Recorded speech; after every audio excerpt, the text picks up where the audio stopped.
Hello बच्चों, आइए इस प्रश्न को देखते हैं। प्रश्न में हमसे पूछा गया है, निम्न में से कौन सा युग्म समसंरचनात्मक है? और विकल्प हमें दिए हुए हैं। ए SO4 माइनस 2 एवं BF4 माइनस।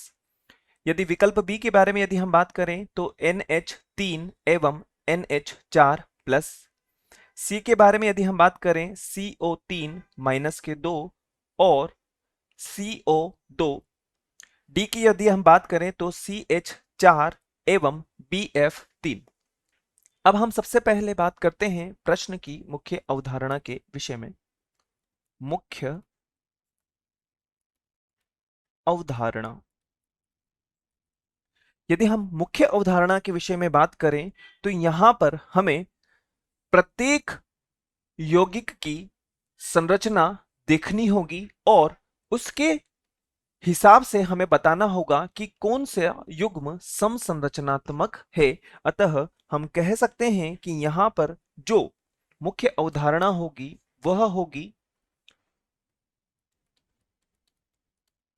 यौगिकों की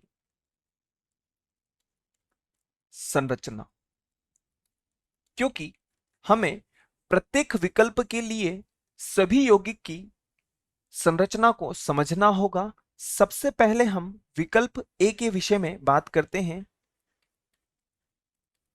विकल्प ए हमें जो दिया हुआ है SO4 और यहां माइनस के 2 दिए हुए हैं, तो यहां पर यदि हम बात करें तो सल्फर के साथ में 4 ऑक्सीजन इस प्रकार से जुड़ी हुई रहेंगी। और यदि हम बात करें तो ऑक्सीजन की जो संयोजकता है वह हम बहुत अच्छी तरीके से जानते हैं। 6 इलेक्ट्रॉन यहां पर हमें दिखाई देंगे और यहां पर डबल बंद के साथ में उपस्थित है, तो यहां पर हम 4 इलेक्ट्रॉन इस प्रकार से व्यवस्थित कर देंगे।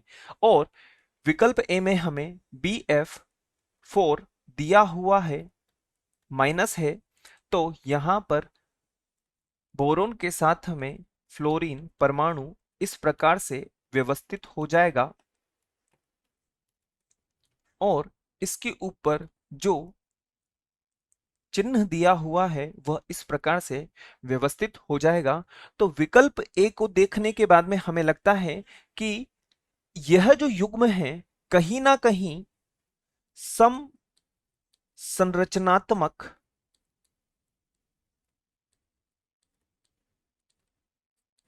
दिखाई देता है। अब हम विकल्प बी के विषय में बात करते हैं।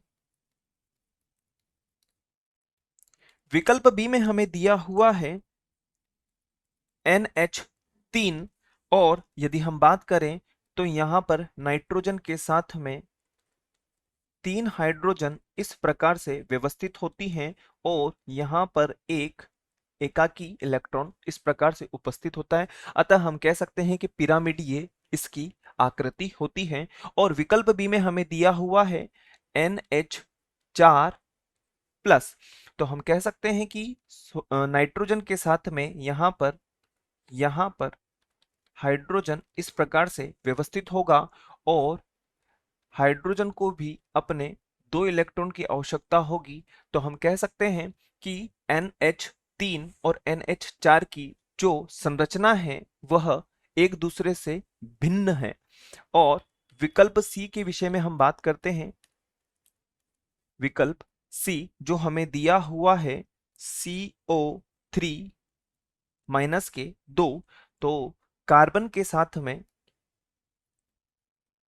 यहां पर इस प्रकार से ऑक्सीजन 3 ऑक्सीजन को हम इस प्रकार से व्यवस्थित कर देंगे और कार्बन के साथ में ऑक्सीजन इस प्रकार से व्यवस्थित रहेंगी। अब हम बात करते हैं विकल्प सी में जो हमें दूसरा दिया है वह है CO2 और हम जानते हैं यह एक रेखिक समीकरण या रेखीय ज्यामिति होती है। कार्बन के साथ में इस प्रकार से ऑक्सीजन व्यवस्थित होती है।